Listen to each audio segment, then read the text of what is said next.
নমস্কার। স্বাদে গন্ধে মনকে তৃপ্তিতে ভরিয়ে দেবে আজকের আমার এই রেসিপিটি হলো গন্ধরাজ কাতলা কালিয়া। এই গরমে একঘেয়েমি মাছের ঝোল বা ঝাল থেকে রেহাই পেতে আজকের আমার এই রেসিপিটি আপনারা ট্রাই করতে পারেন। এই একটা রেসিপিতেই পুরো থালা ফাঁকা। তাহলে চলুন আজকের এই রেসিপিটি দেখে নিই। এখানে আমি দেখুন কয়েকটা বড় বড় কাতলা মাছের পিস নিয়ে নিয়েছি।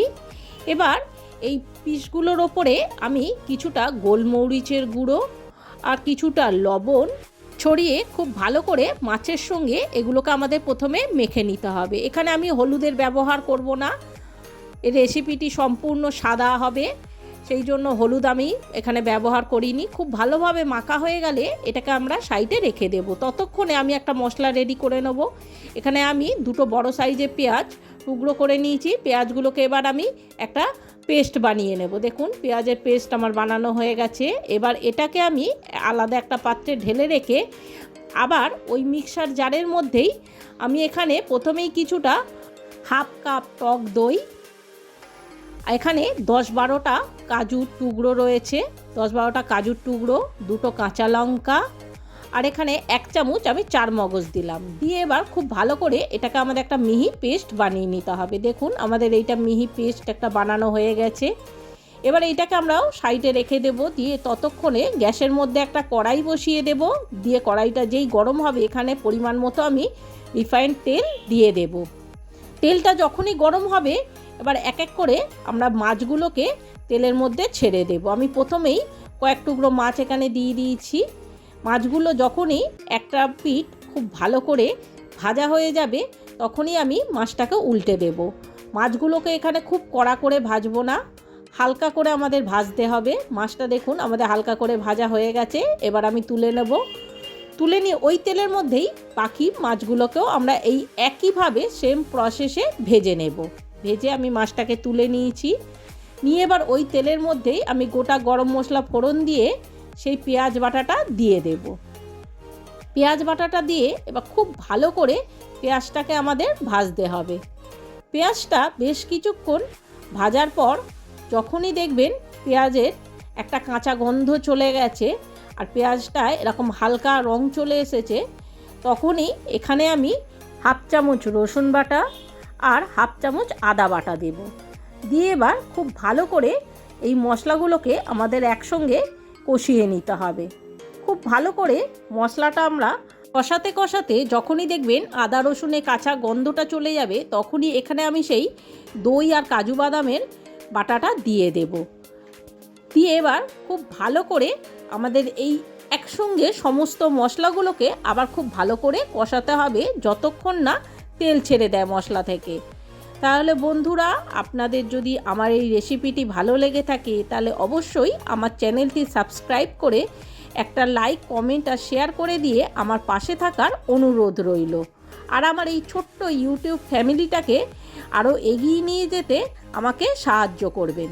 কিছুক্ষণ মশলাটা কষানোর পর যখনই দেখবেন মশলা থেকে এরকম হালকা তেল ছাড়তে শুরু করেছে তখনই এখানে আমি হাফ চামচের মতো ধনে গুঁড়ো, হাফ চামচ লঙ্কা গুঁড়ো, স্বাদ অনুসারে লবণ আর 1 চামচের মতো আমি এখানে চিনি দেব। যেহেতু এতে টক দই দেওয়া আছে তাই এর টক ভাবটা কিছুটা ব্যালেন্স করার জন্য আমি এখানে 1 চামচ চিনি দিয়েছি। এবার খুব ভালো করে এর মশলাটাকে আমাদের কষিয়ে নিতে হবে। এবারে মশলা থেকে যতক্ষণ না তেল ছেড়ে দেয়, দেখুন মশলাটা সমানে কষাতে কষাতে মশলা থেকে আমাদের তেল ছাড়তে শুরু করে দিয়েছে। ঠিক এই সময় আমরা এতে খুব অল্প পরিমাণ জল দেব। আমি সেই মিক্সি বাটি ধোয়া জলটা এখানে দিয়ে দিয়েছি। খুব অল্প পরিমাণ জল দেওয়া খুব ভালো করে সব কিছু একসাথে মেশানো হয়ে গেলে এবারে যেহেতু এটা গন্ধরাজ কাতলা কালিয়া সেই জন্য এখানে একটা গন্ধরাজ লেবু নিয়েছি। নিয়ে একটা গ্রেটারের সাহায্যে আমি গন্ধরাজ লেবুর ওপরের যে সবুজ আস্তরণটা সেটাকে আমরা হালকা করে এরকম গ্রেটারের সাহায্যে দেখুন গ্রেট করে এখানে দিয়ে দিয়েছি। খুব বেশি আমি এখানে দেব না। এবার কয়েকটা গন্ধরাজ লেবুর টুকরো নিয়ে আমি এই গ্রেভির মধ্যে দিয়ে দেব। দিয়ে খুব ভালো করে মিশিয়ে নিয়ে আমি এখানে সেই ভাজা মাছের টুকরোগুলোকেও এর মধ্যে দিয়ে দেব গ্রেভির মধ্যে। দিয়ে এবার খুব ভালো করে সব কিছু খুব একসঙ্গে মিশিয়ে নিয়ে মাছগুলোকেও গ্রেভির সাথে খুব ভালো করে মিশিয়ে নিয়েছি, নিয়ে এবার ঢাকা দিয়ে এটাকে আমাদের হালকা আঁচে বেশ কিছুক্ষণের মতো আমি হতে দেব। 10 মিনিট পর ঢাকা খুলে দেখতেই পাচ্ছেন আমাদের গন্ধরাজ কাতলা কালিয়া একদম সম্পূর্ণ রেডি হয়ে গেছে। খুব ভালো করে আমরা এটাকে নাড়াচাড়া করে দিয়ে এবারে আমি গ্যাসটাকে অফ করে দেব। তাহলে দেখতেই পেলেন কত সহজে আর কত কম সময়ের মধ্যে আমরা এইভাবে গন্ধরাজ কাতলা কালিয়া রান্না করে ফেললাম।